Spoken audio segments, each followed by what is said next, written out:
If you're worried about the Trump administration, and certainly I have many friends on we'll say that side of the aisle who are, and I can certainly get into my own comments, look at the comments around the decisions he's making. What I would do is maybe publicly write down all of your literal concerns, not the fictional ones, not the feelings, not the fears, but the literal things you think are going to happen with him being president. And then see how many of those actually happen over the next 4 years to the negative. We suffer far more in our minds than we do in reality.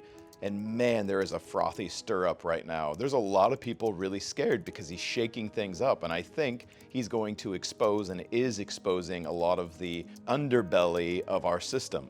And he doesn't have allegiances to either party, for better or for worse, and so he's not afraid to do this. Now, I don't want to be a Trump apologist. There are many things that I don't care for as far as his style and his leadership and how he communicates, but I do like that he's trying something that is much different than what we have seen, and he's not beholden to any of these guys. So the hate is wild. It's wildly irrational. Some of the comments that I see is like, it's just shocking to me. The cultural zeitgeist that's surrounding whatever they believe he is out of control, and it lacks a lot of awareness. And so it's sad that if you even begin to try to be objective about him, there is an insane amount of anger that comes your way, right? If you don't absolutely vehemently hate him for everything he does, there must be something wrong with you, which is obviously very silly, and history is not on those people's side. That generally goes very, very bad. So I would just say, if you are so convinced that he's pure Satan, evil, Hitler, Antichrist, I've heard it all, write down publicly everything you think is going to happen on his watch that can actually be quantified